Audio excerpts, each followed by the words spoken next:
মধ্যপ্রাচ্যে যুদ্ধের পাশাপাশি চলছে কূটনীতির জটিল মনস্তাত্ত্বিক লড়াই। লেবাননে ইসরায়েলি নতুন করে চালানো আগ্রাসনে নিহত হয়েছেন অন্তত ৮ জন। এই আগ্রাসন বন্ধ না হলে সংঘাত আরও বড় পরিসরে ছড়িয়ে পড়ার হুঁশিয়ারি দিয়েছেন ইরান। অন্যদিকে ইরানের সঙ্গে একটি বড় শান্তি চুক্তি প্রায় চূড়ান্ত পর্যায়ে রয়েছে বলে দাবি করেছেন মার্কিন প্রেসিডেন্ট ডোনাল্ড ট্রাম্প। ইমতিয়াজ আহমেদের রিপোর্টে থাকছে বিস্তারিত।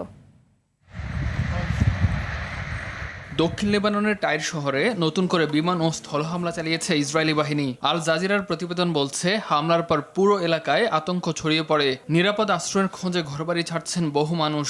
জোরপূর্বক স্থানান্তরের নির্দেশ দেওয়ার পরেও জায়নবাদীদের হামলায় নিহত হয়েছেন অন্তত ৮ লেবানিজ।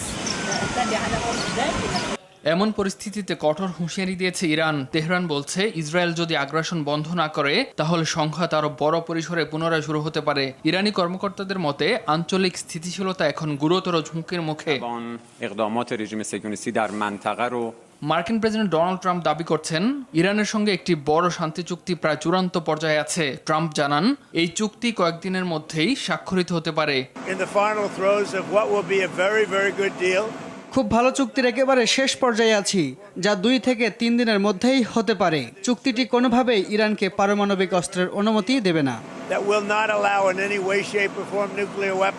এদিকে পারস্পরিক সহযোগিতা জোরদারের বিষয়ে একমত হয়েছে পাকিস্তান ও লেবানন। দুই দেশের শীর্ষ সামরিক কর্মকর্তাদের উপস্থিতিতে রাওয়ালপিন্ডিতে অনুষ্ঠিত বৈঠকে পারস্পরিক স্বার্থ সংশ্লিষ্ট বিষয়, পরিবর্তনশীল আঞ্চলিক নিরাপত্তা পরিস্থিতি, প্রতিরক্ষা সহযোগিতা এবং সামরিক সম্পর্ক আরও শক্তিশালী করার সম্ভাবনা নিয়ে আলোচনা হয়। পাকিস্তানের সেনাপ্রধান জানান, লেবাননের সশস্ত্র বাহিনীর সঙ্গে প্রতিরক্ষা সহযোগিতা বিস্তৃত করতে প্রতিশ্রুতিবদ্ধ পাকিস্তান। বিশ্লেষকরা বলছেন, একদিকে লেবাননে ইসরায়েলের সামরিক অভিযান, অন্যদিকে ইরান যুক্তরাষ্ট্রের স্নায়ুযুদ্ধ।